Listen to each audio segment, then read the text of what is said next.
Welcome back to Man Down Sports. As you can see from the thumbnail, Lamar Jackson and Mrs. Monse Bolanos, who is a Fox Sports analyst, and she was a guest on I can't remember the show, but one of the shows on Fox Sports, one of the podcasts, and she said some crazy stuff, a lot of microaggressions, borderline racist, borderline, I don't know, whatever. Name you want to give it, tropes, whatever, undertones, whatever name you want to give, innuendos, whatever name. She was letting out a lot of her aggression in what she was saying, but she was trying to say it. I think she thought she was being professional, but she got a little carried away and let her heart actually speak for her. And she said something that was just insane, man. I'm gonna let y'all hear it. It's very funny, but as you can see, that's one of our topics. That's the first topic we're gonna have, but we got a slew of topics to go over. So like, subscribe if you're not already subscribed. Make sure you hit the thumbs up button. Make sure you leave a comment and let us know what you think about the episode and the topics as well. Also share this feed. If you're on Facebook, head over to YouTube and give us a sub over there. And this episode is brought to you by Underdog Fantasy. Underdog Fantasy is the best place to play fantasy sports. I want to tell you about the easiest way to get in on some NBA action with Underdog Fantasy and their pick'em game. Just find your favorite player, or any player for that matter, pick higher or lower on that player's stats, and you can win up to 20 times your money in one night. Pick between 2 or 5 players to fill your pick'em entry. Get every pick right, and you can net yourself some serious cash. Use the promo code ManDownSports, and you can get your deposit doubled up to $100. You got to check on the map to make sure your state is eligible to play Underdog Fantasy. But as soon as you do, and if your state is, go ahead and download Underdog Fantasy's app. Use the promo code ManDownSports, and you can, like I said, you can get that $100 match on your first deposit. And I would want to thank Underdog Fantasy for sponsoring Man Down Sports. So, Mrs. Monse Bolanos, the Fox Sports analyst, wanted to say that, she liked her quarterbacks, Quarterbecky, whatever that means. A lot of people is like, what the heck does that mean? Can you elaborate? Can you explain Quarterbecky? So, from here on out, we will refer to her as Quarterbecky. Since she likes to, make up names, we'll just call her Quarterbecky, and we'll go from there. But here is what the fuss is all about and what she said on the Fox Sports podcast. You don't think Lamar Jackson's the most valuable player in the National Football League? No, I don't. This is absurd. What are you talking about? Y'all are absurd. Listen. This sounds like I don't like Lamar Jackson, and that's not what it is at all. I think Lamar Jackson has come out and has become a better quarterback this year. He is doing better than I thought, throwing the ball and just, being the quarterback, especially after losing his favorite target to Mark Andrews. And I see it. But to me, the MVP is somebody who has been kicking ass and taking names week after week. He had a great game against the 49ers. Great game. The defense, exquisite against the 49ers. But he's also had 4 games this year without a touchdown pass. 4. Then he's had other games where he had 1 touchdown. 2 games, like he has not been. In the words of Colin Cowherd, stars attract stars. No, I'm just kidding. This is what we do. So far, so good. What she's saying is her opinion. She's entitled to that. She's entitled to her opinion. She's backing up her opinion with what she feels like is a good foundation to stand on. And she's saying he hasn't been balling out all season. I agree. Lamar Jackson was not in the MVP discussion week 1 through maybe week 6. He wasn't even thought about. The Miami Dolphins got off to a super hot start. Tua was throwing the ball all over the field to Tyreek Hill. So Tyreek Hill and Tua both was getting MVP consideration. Then they put that 70-point game on who did they beat? On Russell Wilson in the Denver Broncos. And then San Francisco was doing something similar where they was just balling out of control. Debo, CMC, Brock Purdy, and that defense was all over the place. And the 49ers and the Miami Dolphins both look like the team to beat, right? They both like the best two teams in the league. One with a high-power offense and a decent defense, and one with a great defense and a high-power offense in San Francisco. So both teams had two MVP candidates on it. Brock Purdy and CMC on the 49ers, and Tyreek Hill and Tua on the Dolphins. However, Lamar Jackson did emerge as a candidate. His stats was not super incredible now, but you got to think about this. You have two teams with two MVP candidates on it, and that's not it. Not only is Tyreek Hill an MVP candidate, his quarterback is. Not only is CMC an MVP candidate, his quarterback is. But that's not all. Then they got extra. They got Debo Samuels on the 49ers, who is a Pro Bowl caliber player. They got Brandon Ayuk playing at a Pro Bowl level. They got Kittle playing at a Pro Bowl level. Two receivers, a tight end, a running back, and a quarterback on top of their great defense. And then with Miami, they got a Ricky and Achane that look unstoppable. They got Mostert at running back, scoring 20 plus touchdowns. They got Tyreek Hill doing his thing. They got Waddle doing his thing, and Tua. Right? So you got all these great players spread around on that team. Two of them are in the MVP candidates. Probably three or four of them are Pro Bowl candidates. And then you go to Baltimore and you got Lamar Jackson. He loses Andrews early in the season, which is his favorite target. He had to bring likely out of nowhere, who name wasn't anything until 2 or 3 weeks ago. Odell Beckham, that's fresh off of surgeries and knee surgeries, and he's trying to whip his way back in shape. Zay Flowers, who haven't emerged yet, who is emerging. Running backs, his starting running backs went down. They had to bring in Melvin Gordon. He's piecing together his offense, and you're wondering why his stats don't look super incredible. This is also one of the first years he decided, I'm going to trust my arm more than my legs. So yeah, the numbers aren't super incredible, but the winning is more important. But this is where it takes a bad turn. Rich, but I want my quarterbacks to be quarterbacky.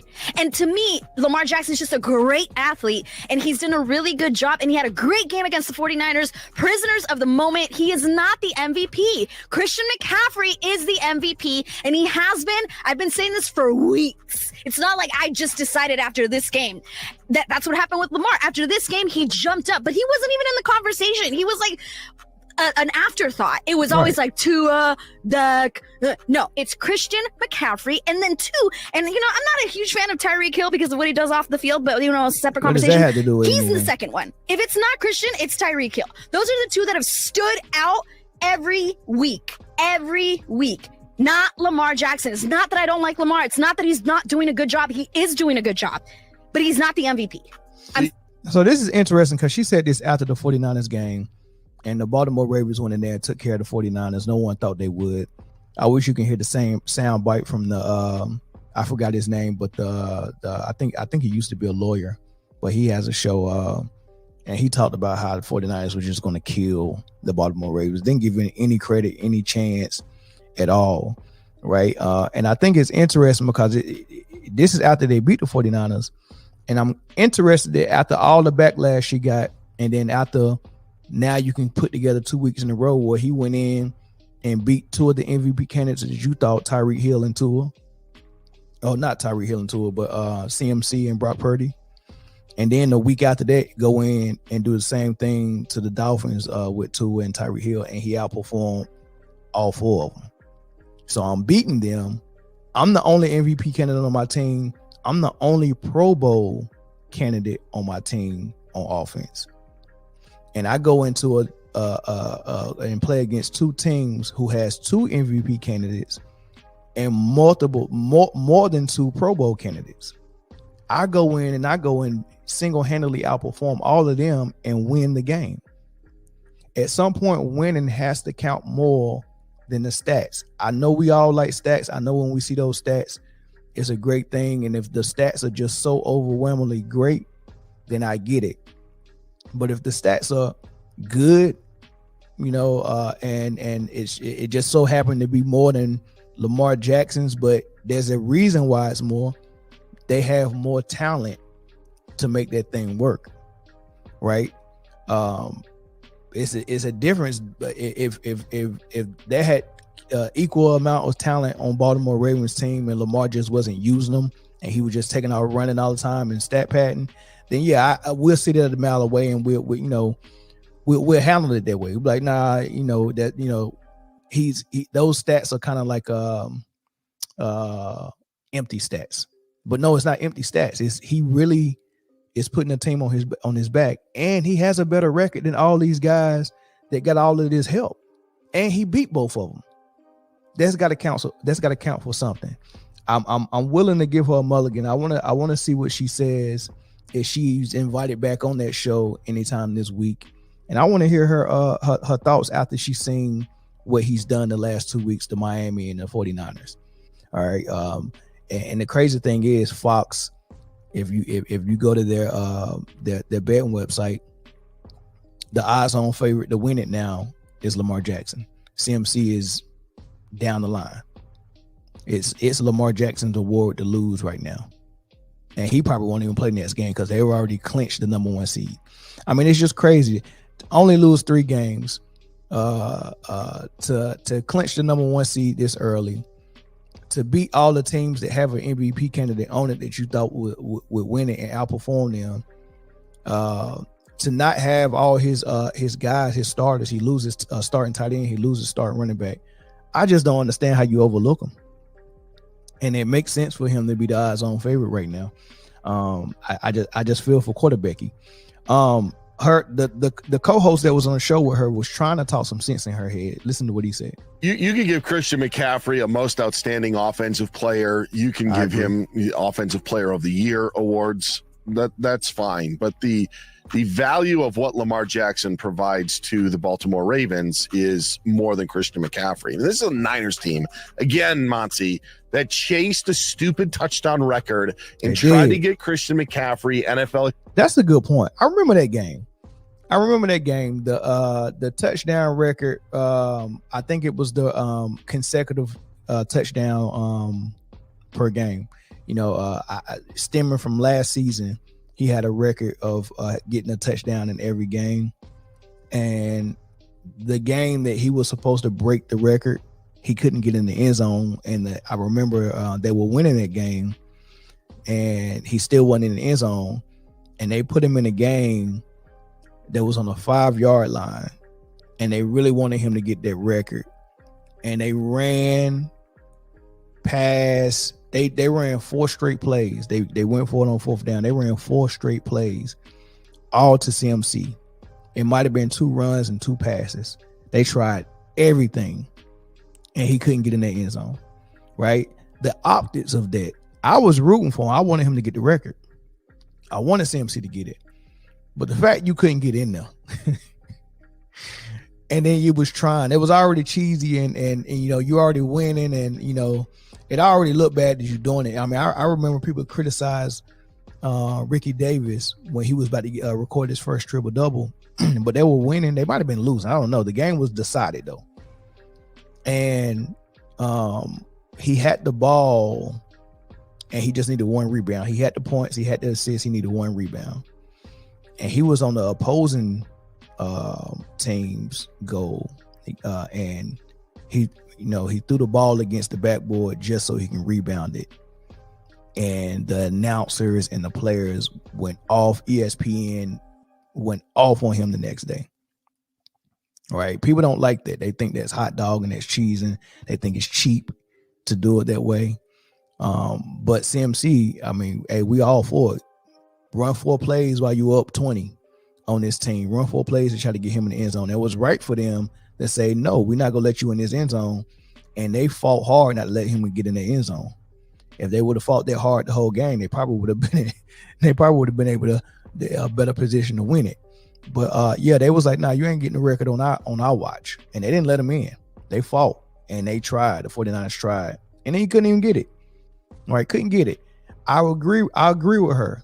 Tua, Hill. I was big on the Hill and CMC. It don't have to be a quarterback. Hills or CMC is their award. They need to get it. The quarterbacks aren't performing this year, and they wasn't the first half of the season. I didn't see a quarterback that I thought should get it. I didn't even think Brock Purdy was worthy of it. And I definitely didn't think Lamar was either. I was on Tyreek Hill and CMC's train the whole season. All right. Their first half of the season belonged to them. But the consecutive weeks that she claimed that Lamar Jackson have been average or below average is what we're seeing from CMC and Tyreek Hill now. And we're seeing it late in the season, which means by the time it's time to go vote, that's going to be fresh in everybody's mind. That the 70 points that we seen Miami get against Denver weeks ago is really out of our memory right now. What's fresh is the 56 that Lamar just dropped on Miami, and how he looked and how he threw 5 touchdowns and how he had a perfect quarterback rating and how he was 18 for 21. He only had 3 incompletions, 18 for 21, almost 300 yards, 5 touchdowns. And then he sat down the last 6 minutes of the game. He could have stat padded if he wanted to. He could have got 6 touchdowns because when he went out of the game, his backup came in and marched right up the field and got and tossed a touchdown. That could have been Lamar's. He could have been over 300 yards with 6 touchdowns. But he had a perfect quarterback rating. This is the guy that they claim can't throw the football, and who she said is just. When you hear that word "just," oh, he's just a good athlete. Man, that is horrible. That is horrible to say that about someone who's practicing and perfecting their craft as a quarterback, right? And like Cam Newton and RG3 said, quarterbacking requires you to use your arms and your legs and your smarts these days. It ain't just been in the pocket the whole time. All quarterbacks can use their legs. History in a game where they're up 30 points. Just because he scores a lot of touchdowns doesn't put him over the edge, and because he's scoring touchdowns every week doesn't make him the most valuable player. And I don't even think that's all it is, because Raheem Mostert has 21 touchdowns for Miami scored this season. It's not even just that. It's the eye test. He looks like no one can stop him. When they were playing the Ravens, his touchdown that he scored where it was still close, nobody could stop him. He looked unstoppable when he scored that touchdown. And I just no quarterback. I know that it's this is a quarterback award, which is so annoying to hear. No quarterback has had a dominant performance the entire season. And if I am going to give it to a quarterback, how is it not Tua? I don't think it's Lamar. And even though everyone is shifting that way, I just don't see it because of this game. We're prisoners of the moment. Absolutely not. Shouldn't have been this past game be the game that Christian McCaffrey takes over. And then shouldn't he have taken over that game? It's really hard when your quarterback throws 4 picks. It's really hard. You don't get the ball as often, but he had more rushing yards, McCaffrey by himself, than the entire Ravens offense on the ground. Ma'am, you don't have an argument. I'm sorry. Here's the response that she got on Twitter. Here's some of the backlash. You see RG3. If you want your quarterback to be more quarterbacky, then Lamar Jackson is the ultimate version of that. Being quarterbacky today means beating teams with your arms, legs, and mind, not just from the pocket. That's Lamar. All right. Here's the other two. John Elway won MVP with 19 touchdowns. I don't know if that's true. I didn't fact check that, but because everyone could see the impact he was having. Calling Lamar just an athlete is not quarterbacky enough, or tied dog whistles. Be better. College Football Report. Lamar should switch to receiver. That's what they said coming in the draft. Lamar isn't quarterbacky enough. Lamar can't read defenses, blah, blah, blah. We've heard it all. She said Lamar Jackson is just an athlete. She is the reason women aren't taken seriously in sports. Fine God. Wow. Des Bryant. What the F is quarterbacky? Then calling Lamar a good athlete as if he's not a quarterback. You women, Now that's some language that's probably gonna get him some pushback. You women who came at me, they really wanted to make it about you. Speak up and educate her about the game. This is an opportunity for you guys to band together. That's what they were saying. Here's her response. I say quarterbacky and I'm racist. That should be a question mark at the end of that. Most passing yards by a quarterback so far. So here's her trying to make her case on why Lamar can't be in the MVP discussion. Because Tua has 4,200 yards. Brock has 4,000 yards, 29 touchdowns. She put in parentheses, if it is a quarterback, it should be Tua. She's saying it should be CMC, but if it is a quarterback, it should be Tua. I'm not even going to go down the rest of the list. Golf, Dak, CJ, and then they got number 15, Lamar. So she's saying as far as passing is concerned, he's middle of the pack. All right. And then he has 19 touchdowns. Dak has 30, Brock has 29. He just threw 5, so now he's got 24 touchdowns, but he's ran for another, I want to say 7. Right. So he's got over 30 touchdowns accounted for. And then he's got over 800 yards. Over 800 yards rushing. So he's almost at 1,000 for his rushing. So you can add that to his passing yards. I mean, when you add up his rushing ability and his rushing touchdowns, it adds out. We've already done this before with Cam Newton in his MVP season and with Lamar his MVP season. You have to account for what they do on the ground as well. You just can't say he's not quarterback enough and say for your liking, he's not throwing the ball like you want him to throw the ball or as much. I guess he's running too much for you. But it's interesting enough. Someone made a good point. If Lamar is not quarterbacky enough because he runs, does that mean CMC is not running backy enough because he catches the ball? CMC is used as a receiver a lot. Does that make him not running backy enough? Do we want him to do it exactly like Derrick Henry does it? Do we want him to do it exactly like Todd Gurley or Terrell Davis did it? Like, can we use that same thing and say we have a mold for running back, and whatever running back don't fit that mold, we can say that they're not running backy enough?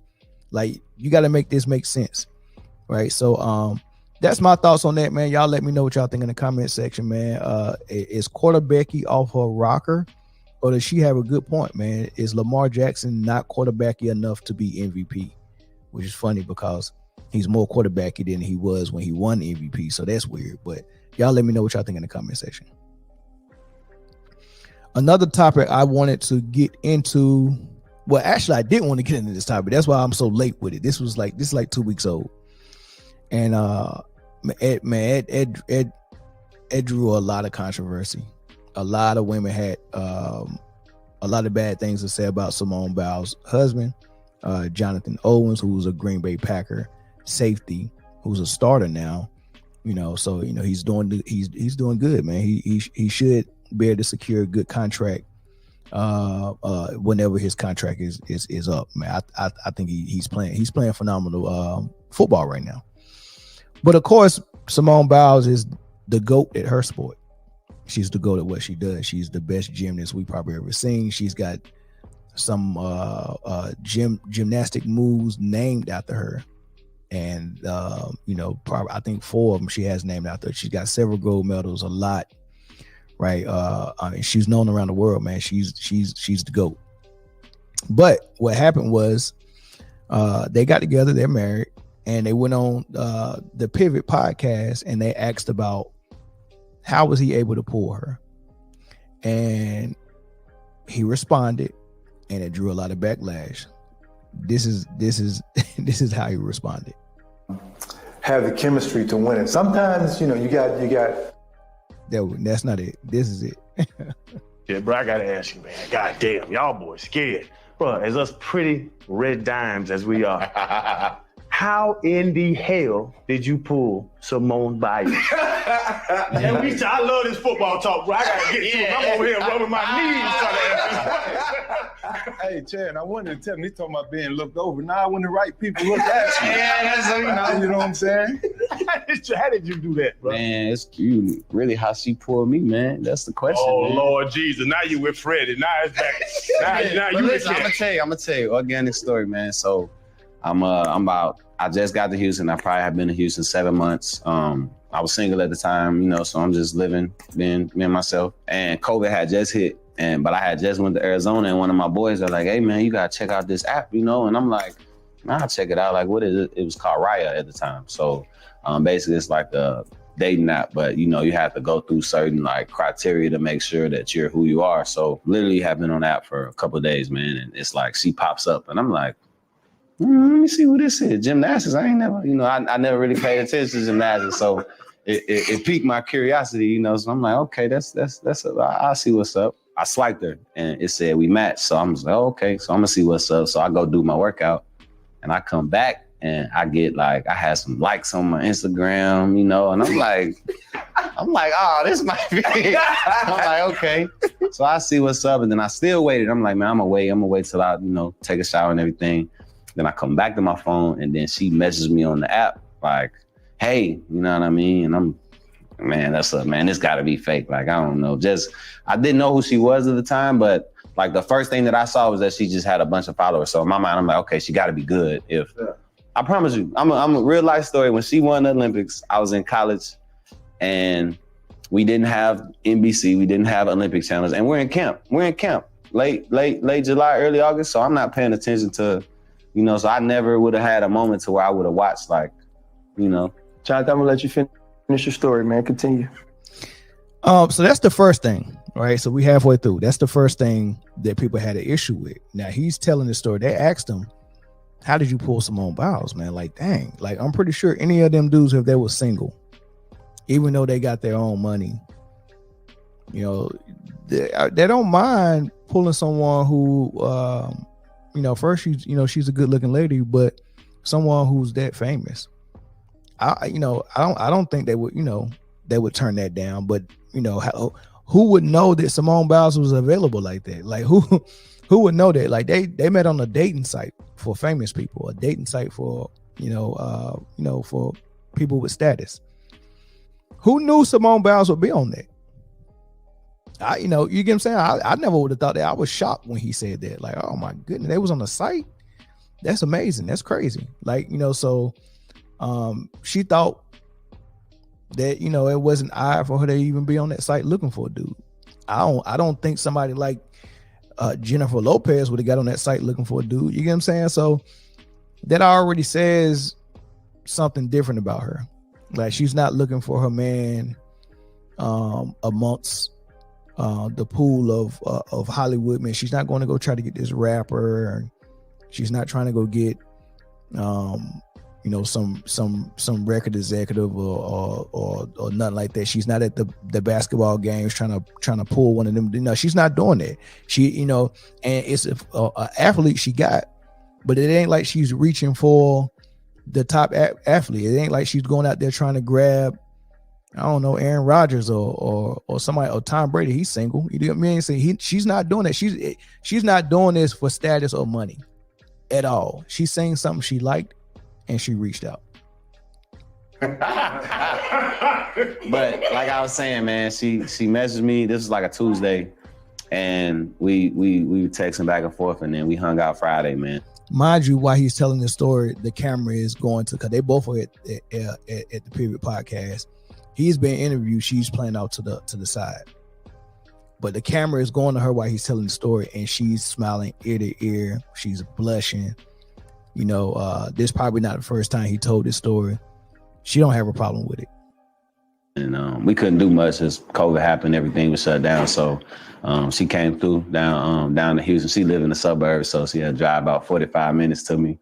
Then the rest is history, man. So you was really the catch in. I always say we the men the catch, man. I always say we the catch, man. That's the second thing that the females had an issue with. The first thing was he said that he didn't know who she was because he doesn't watch gymnastics. So for some reason, women were mad that he even said that. What do you mean you don't know who she is? She's so and so, and they start throwing her credentials out there, right? Hey, if the man said he didn't know who she was, it's cool. It's like, you know, it's famous people that's out there. And if I'm super busy and I got my head in the sand, and like he said, he was in training camp, and he wasn't one of those guys who was privileged and playing for some big college where, you know, his talent was just oozing out. Like, he had to work hard for his spots on those teams. So if his head was in the sand and he was in training camp and he was working as hard as possible and he wasn't watching the Olympics, I mean, it's possible that he didn't know who she was. For somebody like me, I knew who she was because I pay attention to sports a lot. But it's been times when my head was in the sand. I was in the military, so it's been times where I was overseas and the time zone just wouldn't allow me to watch sports. I wasn't watching ESPN. I was working super hard. I was going to work and coming home. You know, I think I went somewhere between 5 straight years of not paying a lot of attention to sports at all. Right. So it's very possible, you know, that he didn't know of her like that. But, you know, I mean, it is odd, but hey, look, you can't say the man lying. We don't have a reason to think he's lying. It just seemed really tough for that to be able to happen by how good she is at her sport and how famous she is. But that was the first issue they had. The second issue they had was when he said, you know, when he the interview threw out there, so in a way you were the catch. And he said, well, I mean, I always think men are the catch. And that's not a horrible way to think, because think of it this way. Simone Biles is a great gymnast, one of the best. Now, going to the Olympics is how she got most of her notoriety in her name. She's done big things on the Olympic platform, but the Olympics don't pay you a lot of money, right? But what she does have is a lot of endorsements, you know, probably Wheaties and probably some other clothing, and probably, I think I seen her on some food commercials, you know. So she's got a lot of endorsements. So she's well off. She's probably, if I had to guess, I'm quite sure she's worth at least 20 million. Right now, the way she's talking now is she may or may not be in Paris for the next Olympics, and you age out really quick out of your profession as a gymnast. After a while, she's going to be done. Then how is she going to make the rest of that 20 million that she accumulates or that she makes is all going to be spent. And she might still have endorsements, but she might not. I mean, how long are those endorsements going to last if you're not competing anymore? Like, do we still see Mary Lou Retton still getting buku money and buku endorsement deals, and we see her commercials now with her gray hair? No. So her earning potential is almost done. She's probably going to make less after she's done doing gymnastics, and then it'll be less and less as the years go on, as she ages out and people don't want to pay her to be on their commercials anymore, right? So what is she going to do for money from here on out after she turned her last flip?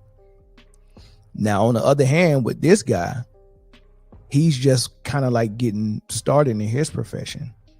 And I think he might still be on a rookie contract right now. He might, you know, but he's playing phenomenal football. So his big contract, his big payday is soon. And he's probably going to play football for probably another at least 8 years, maybe 10 if he's lucky. So he might see 2 contracts. All right, he's getting better and better. He's a late bloomer. He might see 2 contracts. That money, if they're married, is going to sustain them. Of course, her money as well. But typically, women don't make money so they can take care of a man and the family. Typically, if a woman is taking care of a man and the kids, at some point, she's going to get tired of doing that. At some point, she's going to look at him like less of a man. Right. So when he said, I understood what he said when he said, I always think the man is the catch, because whatever the man is going out there to make, whatever the man is doing to make that money, he's going to bring that money home, and it's for his wife and his kids. It's for the family. Men typically don't try to pull a money out of their wife, right? So yeah, a man would be the catch, because no man wants to catch a woman and then start draining her of her money, or start asking for her money, or start saying, take care of me. No, I want to take care of you. And that's why the man is a catch, because women are not typically thinking like that. Like, I want to take care of a man. So no, not that. But technically, when you really think about it, both men or women are a catch for different reasons. Because if you get a good woman that's gonna hold you down, and she's gonna be a good example to represent you and your family, and a good example to raise your kids and help raise your kids, and you know, all that stuff. Is she's going to be someone who encourages, like he said, like a lot of people who's heard sound bites like these, they didn't listen to the entire podcast where he started talking about how when she went through her mental stuff, because, you know, she dropped out of the Olympics because she said she had the bends, and you know, she was in her head and she didn't want to hurt herself and all that stuff, and you know, and she had, you know, she said she needed to seek mental help. And a lot of people gave a lot of backlash for that. And, you know, he was talking about how he was in her corner for that, and he, you know, how he encouraged her. But he said also, when he gets down about his sport, she encourages him. And sometimes her being an athlete, you know, she can see certain things, and she, you know, he'll be watching film and she'll come in and say, hey, you know, I saw this during the game and you did X, Y, and Z with your feet and blah, blah, blah. And like, she'll be pointing stuff out to him. She's a great help to him. Man, that's a great woman. The way she smiles, the way she talks to him, the way he talks to her, the way they look at each other, how calm she is, how it seems like she don't have a huge ego. I mean, you're here. Listen to the rest of it. Yeah, so she really booked you. She did, though. Is what you're saying. Because I was fighting it. So in truth, if I say this out loud, was Johnathan Owens ain't really want Simone Biles. Is what you're saying. At the time, that's what I'm not gonna say that. That's what you're saying. I was afraid. I was afraid to commit. I'm like, man, this is my third year. You know, I'm trying to. He young. He want to play a little bit. But, you know, like I said, man, it happened when you least expected. And we hung out, man. It was like we hit it off instantly. You know, we just laughed the whole night. Man, look, go ahead. I really wanted to talk about football. Did you tell her you didn't know who she was? Actually, my question to her was like, who's your competition? I didn't know nothing about gymnastics, so I'm just asking nobody. Yeah, and that's what she's like. She told me, like, myself. That's the most vivid memory I have of that. She was like, myself. I'm like, nah, for real. Like, who do you compete with? She's like, you know, myself. It's because most of the time it comes down to if I mess up or not. And I'm like, and the moment where I knew she was the real deal, we were going to, I think she had a gym invitational. No, it was milk and cookies. I was milk and cookies before that. Yo, went to get milk and cookies, and cookie spot in Houston, the number one rated cookie spot. She's cookie sweet, spot. Man, I can tell. It was so many. I think it was like a Sunday we went. It was all these lucky moms, and you know, they're there with their kids, and we walked past. They both and everybody catches. stopped and just kids are like shaking. It was like, oh my God, and I'm like. You thought it's because you thought you were fine. Man, nah. This was funny. They asking me. They like, here, can you take this picture? And I'm like. So, Jay, what you're doing right now is confirming that she is actually the best in the world at flipping the script. She flipped. She shot her shot. She did though. Because if she wouldn't have messaged me, chances are, like, I probably wouldn't have. I probably would just, mine would have went somewhere else and wouldn't have thought to, you know. He been a little bit too honest. She messaged me, and I mean, like I said, the rest is history, man. Honestly, in truth, Simone Biles is lucky. For what? Because she took a chance. She's lucky because she wouldn't have all that. Johnathan said she wouldn't have all that. Hey, now. Because he ain't had time. Jonathan. Yes, I would. I matched. I was just the first to message. As soon as I clicked, ooh, I like him, it matched. So he had already liked my profile, which that means she always say we matched. No, first. baby, we matched, but I was the first to message. Yeah, you messaged me. She messaged. She wasn't scared. I give her that. I like they balance each other, man. She's real sweet. Don't let people bring that shit in y'all house. Don't do that. I'm not trying to bring them shit nowhere, Freddie. This man's a hell of a safety. He will never be as good as a safety as this little motherfucker is as a gymnast. That's true. You agree, bro? You know what? He might, because the other day I said, you know what? In a couple years, nobody is going to call him Simone Biles' husband. They'll call me Johnathan Owens' wife. That's a good way to end it. And I'm glad she said that. And you can tell she don't take herself too serious. You can tell she don't use her status to make her something bigger than what she is. She's just a girl that liked the guy. And that's what it is. Like, you know, she's not, you know, like it's some celebrities that they really think that their talent makes them a better human being than other people. Like, you know, you get what I'm saying? Like, I'm not gonna say no names, but there's some people that just seem like, oh man. Like, I ended with this. Think about all the celebrities, and I'm talking about the good looking ones, the females, right? Think about all of them who got famous, acting, singing, whatever the case may be, playing sports, and think about how important their profession is and their image and their name and likeness is to them, to the point where they will get married and won't even take their husband's last name. Halle Berry has been Halle Berry through all 1,006 of her marriages. Beyonce still Beyonce knows. I don't know if she took Carter. I don't think she did. But this girl took Owens' last name and she wearing it with pride. She got a necklace that says Owens on it. Simone Biles Owens. That's a serious marriage. That marriage, that's not a Hollywood marriage. That's a genuine marriage. I want to be married and my career doesn't come before this marriage. I'm not talking to my agent and they're saying, you know, for whatever reason, you got to keep your last name, or I'm talking to a lawyer and saying, you know, you get what I'm saying? Like, I don't know what the motivation is for famous people to say, I'm not taking my husband's last name. That's tradition in America, right? And it means something. Like if you want to get biblical with it, it means something for you to take your husband's last name. You're his family now. Y'all become one, right? So I always think it's odd when I see a marriage. I'm like, oh, they're so happy, and then I find out they didn't even think enough to change their last name. And I always think that's odd, and I always look at that like, oh man, that's a Hollywood marriage.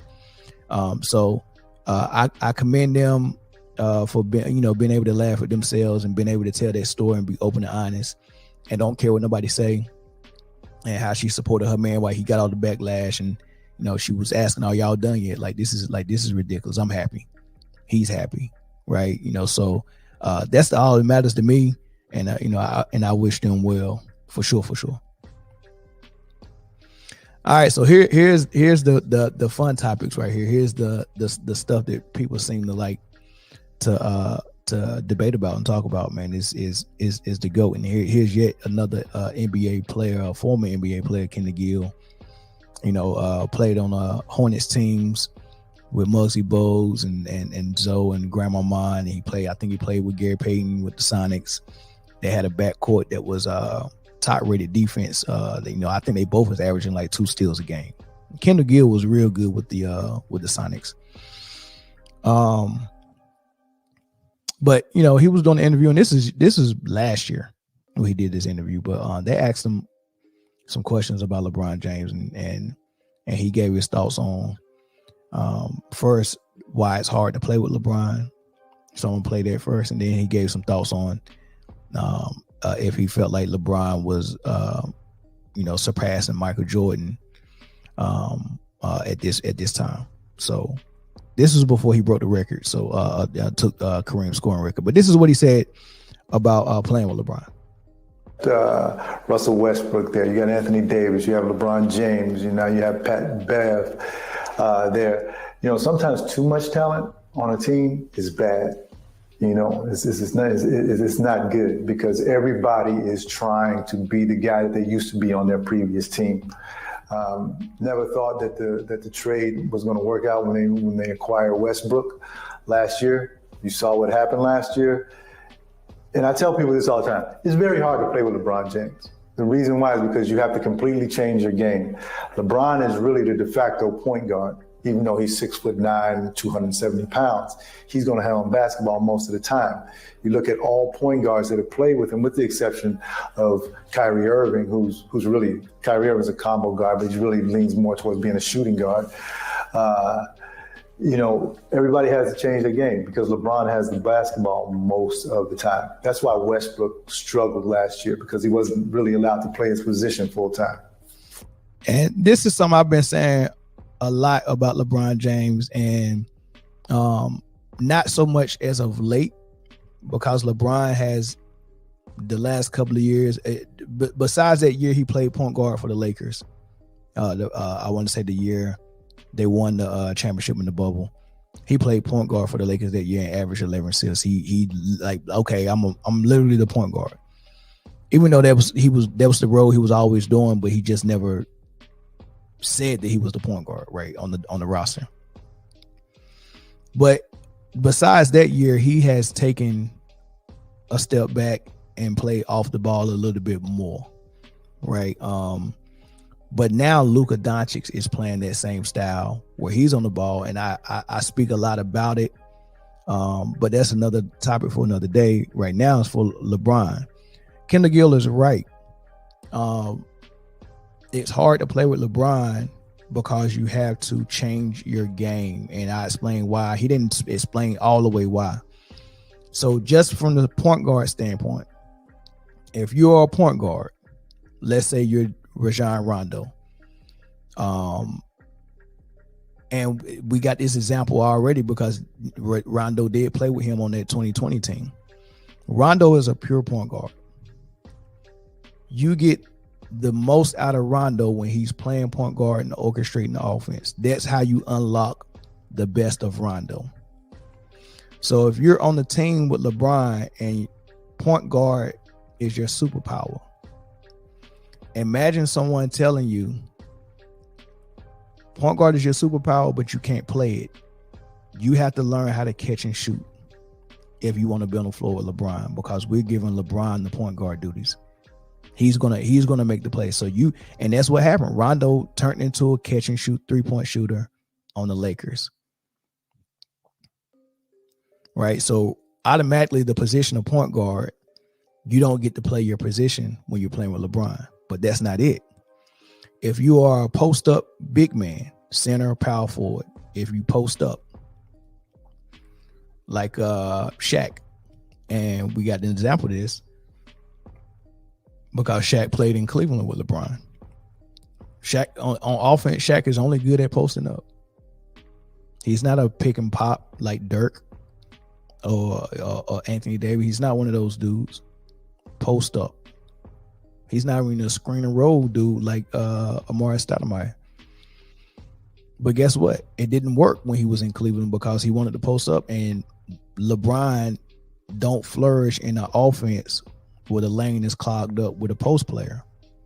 He flourishes in the offense where everyone is spread amongst the 3-point line and the lane is wide open, because now LeBron has a wide open lane to drive to the hole, and if the double come, he can make that pass. But he need that lane wide open, because the difference between LeBron, Kobe, and Michael is that Michael and Kobe had that mid-range jump shot on automatic. So they didn't have to have the lane wide open, and they didn't have to drive to the rim and get all the way to the rim to get a high percentage shot.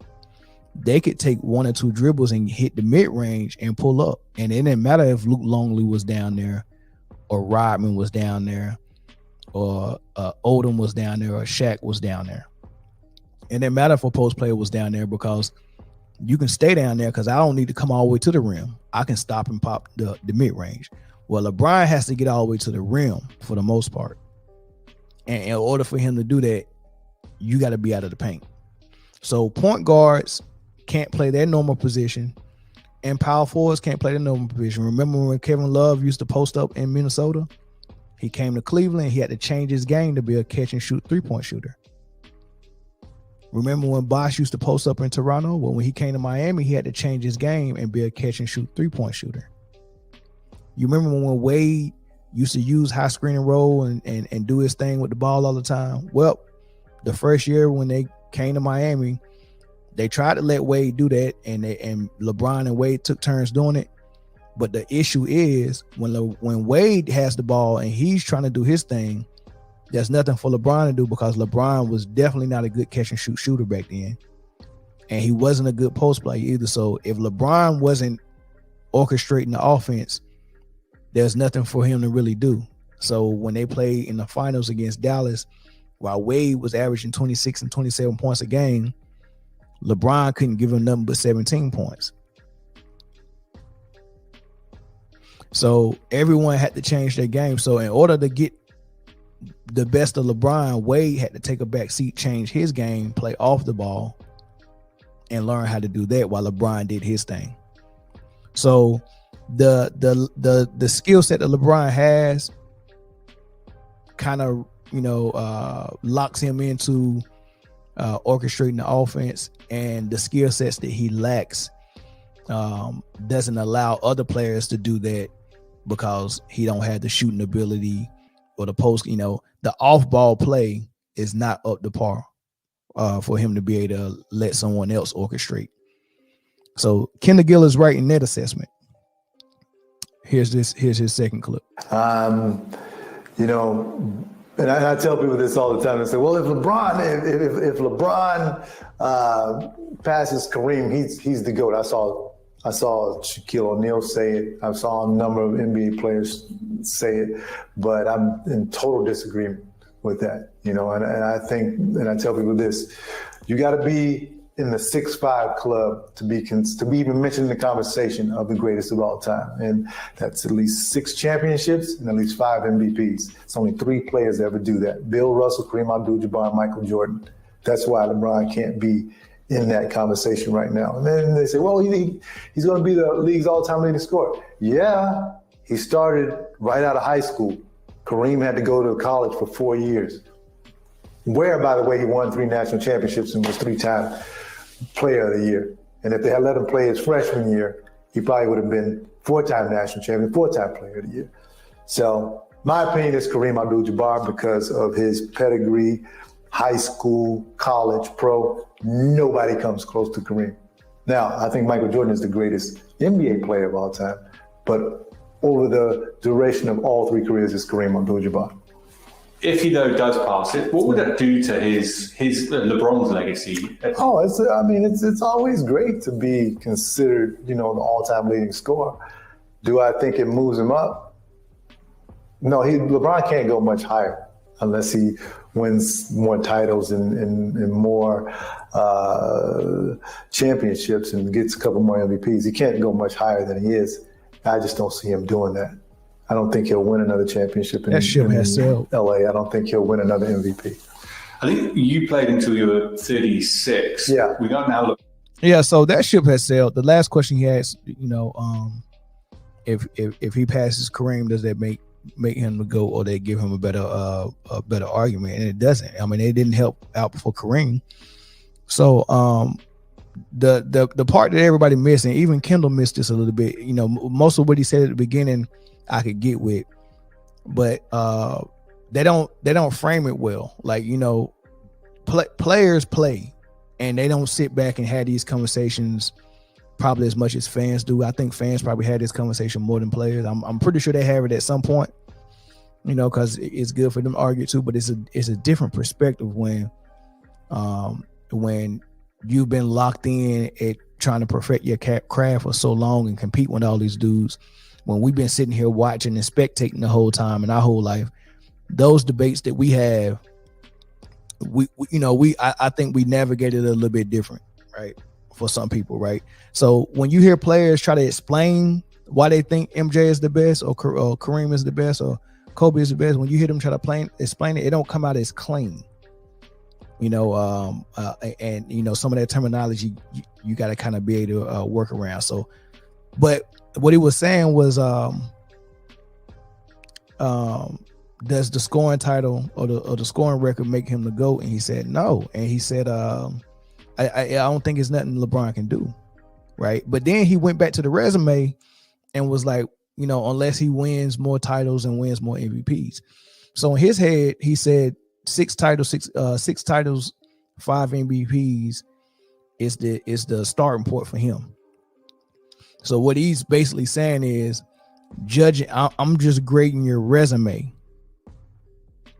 And that's how he did it. Now the way he did it, the cutoff point was big, six finals, 6 rings and 5 MVPs. It cut it down to 3 guys, Russell, Kareem, and Mike. So that's cool, but it don't make a lot of sense to me, because when I say who's the GOAT, first and foremost, it starts out with who the better player is. Because what he just said, when you look at the resume, nobody not even Bill Russell with his 9, 10, 11 rings. Nobody's resume is better than Kareem's, that goes back from winning all 4 years in high school, winning 3 years in college, and then winning 6 in the pros, on top of getting the scoring record until LeBron broke it. Like, when you look at that resume, nobody is touching Kareem. On paper, Kareem has the best resume. On paper, Jordan has the second best resume. Wilt might have the third best resume on paper. So Russell might have the 4th best resume on paper. And then LeBron might have the 5th best resume on paper. Right? But as players, LeBron and Kobe blows everybody out of the water. LeBron and Kobe are the best players most of us ever seen. And that's what gets left out when people start just grading the resume and forming their conclusion. It has to go with who's the better player as well. That's why MJ, but the way he said it, Kareem, if you take all basketball, Kareem's the greatest, but if you take NBA, it's Jordan by far. What he's really trying to say is Jordan is the best player we ever seen at the professional level. So for you, it is just still hands down Jordan. Absolutely. I mean, look, I tell guys this all the time. I was like, first of all, I do the 6-5 debate. There's 6 championships, at least 5 MVPs. LeBron isn't there. Okay. Then I said, listen, man, numbers don't lie. You look at Mike, had 10 scoring titles. By the way, he led the league in scoring one year and was Defensive Player of the Year. That's crazy. Okay? And then I said, listen, if you go to Halle Berry's house 10 times and she goes out when you ask her to go out with you to dinner, she goes out with you 4 times. But then another guy goes there 6 times and she goes all 6. Who's the man? Okay? It's Michael Jordan. That's what I told him. Then another thing I said, listen, this is the one that really tells me what people think deep down inside. I say, if you have one game to win for your life, who are you going to pick? Michael Jordan or LeBron James? The answer is always Michael Jordan. Always. It's always so that tells you right there. Game for your life or game winning shot. It's always Jordan. Always Jordan. And I agree with Kendall on that, man. But that's my thoughts on it, man. I thought it was a good thing what Kendall Gill was saying, man. He kind of broke it down. He got his own criteria. At least he has a criteria. And at least he has a criteria that can be applied across the board fairly to everyone. Like, this is my cutoff point. 6 rings, 5 MVPs. That the conversation stops there if you ain't got that. I'm good with that. If that's your criteria and it applies to everybody, I'm good with that. I'm not good when someone don't have a criteria and they're still trying to tell you, that LeBron's the GOAT because he came in with the most pressure in the league. Like, what the heck is that? He came in with the most pressure. Nobody has came in and had as much pressure as 18-year-old LeBron, and he lived up to that pressure and he over-exceeded it. Okay. No one has went to 3 different teams and won a ring. Most great players don't team hop. No one has done this without this type of coach. I mean, like, that's not a criteria. That's just you saying, I'm impressed by this, what LeBron did, and you're saying that, well, since he did it and nobody else did it, so that makes him the GOAT. That don't make sense to me. So y'all let me know what y'all think in the comment section. I'll catch you on the next episode. Oh, last but not least, Ray Allen. How could I forget Ray Allen? Right?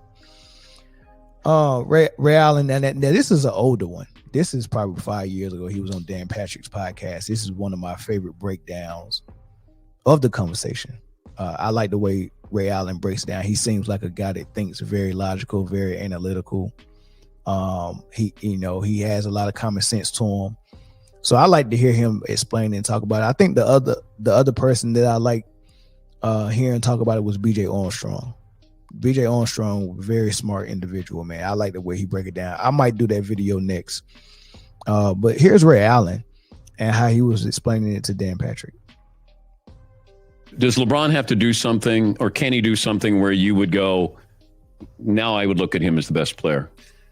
No, I think he certainly, just off the cuff, he's certainly the top 5 of all times.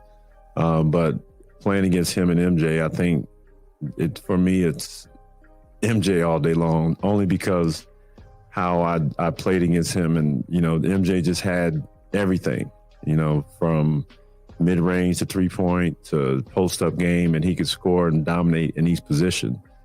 See, that says a lot. When he said MJ had everything, he just had everything. Like, you couldn't take nothing away from him. You couldn't make him go left, make him go right. You couldn't give him the jump shot. You couldn't give him the 3.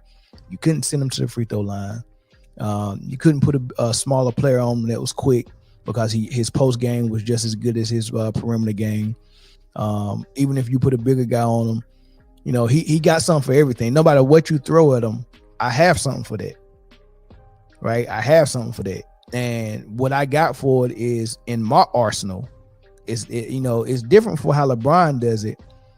LeBron is a very smart player as well. And he now in year 21, he has almost something for whatever you throw at him. But part of what LeBron has for you is, I know how to utilize my shooters for whatever you throw at me. So if you throw this type of player on me, well, I'm at the top of the key with the ball. If you throw a great defender on me, guess what I'm gonna do? I'm gonna call for a screen and get him off me on the switch. Like, that's how he think. What? Hey, I got a good defender on me. Oh man, Steph Curry, go set a screen. Bring Steph Curry here, set a screen so I can switch. Now I got Steph Curry on me. All right, that's what he does. Michael Jordan is like, I don't care who's on me. You're a big guy, okay, I'm blowing by you. Oh, you're a small guy, I'm taking you in the post. You're out of shape guy, I'm gonna run around screens. So that like everything that was his counter was in his arsenal. And LeBron's counter is, I'm gonna get the defender off me. I'm gonna get a non-defender on me, and then I'm gonna drive to the hole. And when y'all double, I'm gonna kick it out to Kyle Korver for a 3.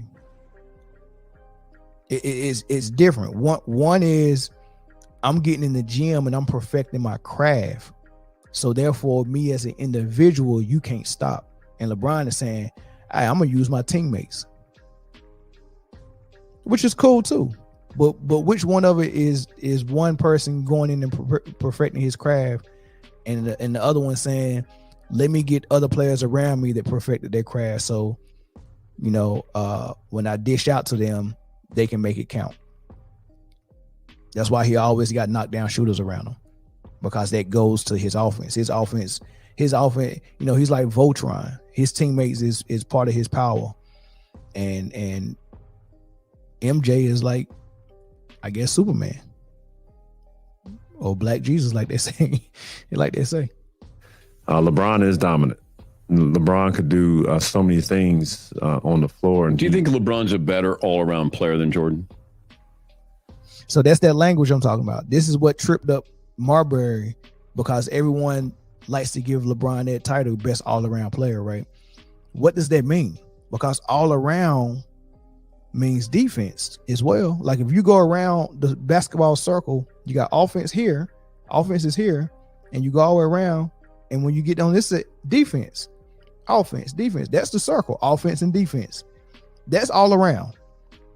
All right. Or if you want to look at another way, offense, and you want to go to some intangibles, mental toughness, IQ, defense, it doesn't matter. You can't complete that circle without defense. So going all around, you have to include offense, defense, and whatever you want to throw in there: mentality, IQ, killer instinct, all that stuff.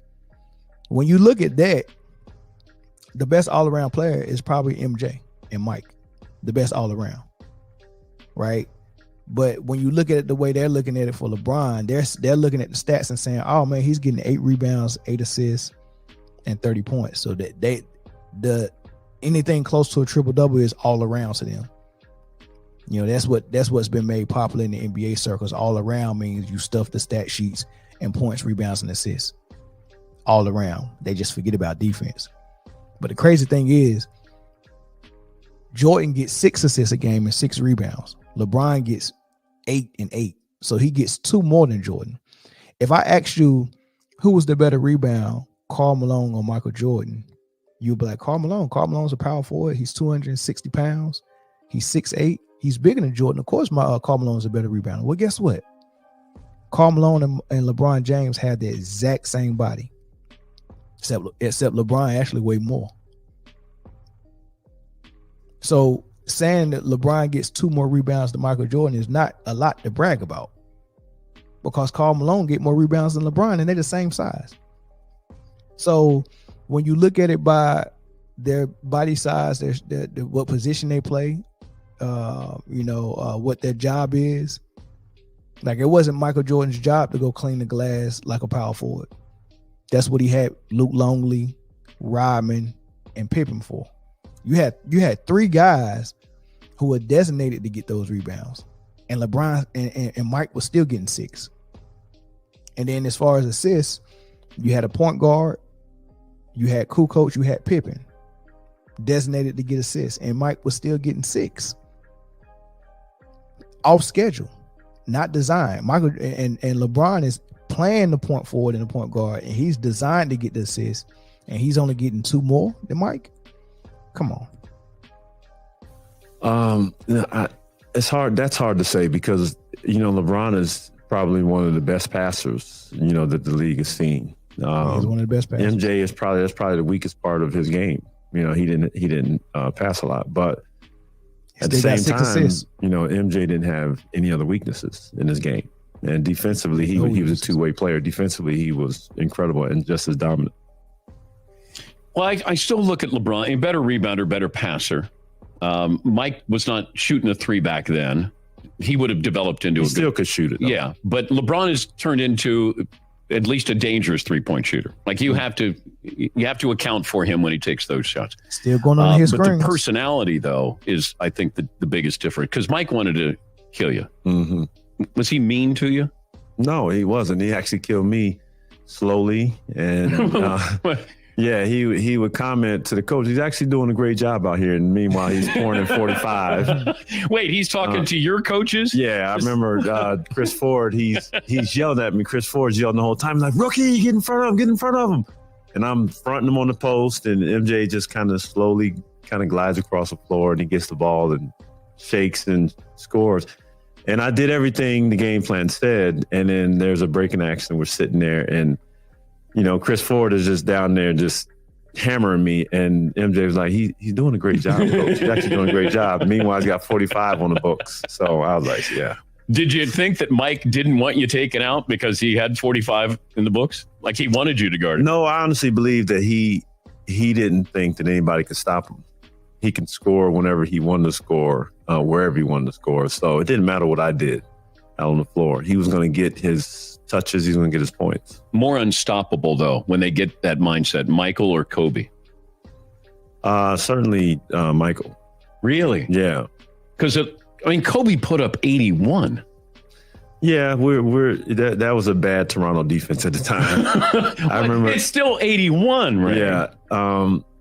Yeah, it's a marvelous It's 60 feat. In his last game he played. Yeah, it was a marvelous feat. It's hard to really compare the generations. You know, if you look at what MJ did during his era, like I played in between both those eras, and the rules were totally different. Like you can't touch a guy now.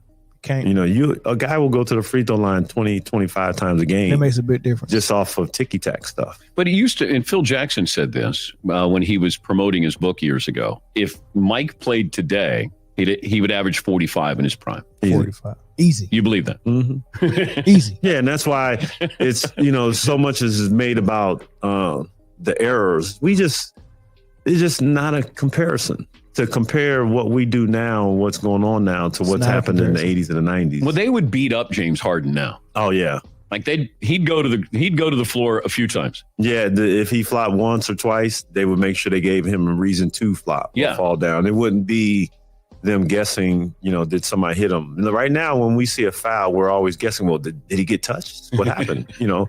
His hand went this way, so it's always like we're trying to decipher what happened in the play. But back in the 80s and early 90s, it was like he just kind of took his elbow and went right across his head, and it was a real foul. Yeah, they didn't call flagrants back then. Yeah, no. They would just say that's a foul. That's a hard foul is what you get. Foul. And playoff fouls. Yeah, I remember going to the hole as a young fella, and you got knocked down, literally. You got knocked down and you went to go make a layup and you hit the ground. If the ball went in the air, then they'll knock you down, and it's not a foul because the ball's gone already. Nowadays, it's excessive. They might throw you out of the game. There you have it, man. The eras are not comparable. A lot of people say MJ, Rodman, Kendall, Gill, Ray Allen. A lot of people say MJ, and Phil Jackson thought enough to put it in his book. Say the way the rule changes have gone, and taking away the hand checking and taking away the hard foul and taking away physicality on defense and making the game about pace and space, and you spreading the floor and there's no 7 foot in the paint. He said there's nothing that, you know, stop MJ from getting 45 a game. And that just goes to show that the era, being that they made it harder to score, actually developed better scorers and better players. Like you had to refine your game to be able to score 30. Not so much now. So the paint's wide open and you get into the free throw line whenever. You can't be touched. I mean, Jokic is going out there and just throwing his arms up and getting fouls. All he got to do is flop his arms and he get into the line. You know, so that's it, man. That's nothing to stop MJ if he was to come in this area the way he was and just dominate. It's just a different mentality. So y'all let me know what y'all think in the comment section, man. I appreciate y'all for sticking for the whole episode. We had 4 good topics. Like I said, subscribe, share the podcast, leave your comments in the comment section. And if you really want to help the channel and help us grow and help us get new equipment and, you know, help us do all these things, man, you can go ahead and go in the comment section, not the comment section, but in the description box and see the Man Down Sports Cash App, and you can donate to the channel, man. That'll help out a whole lot.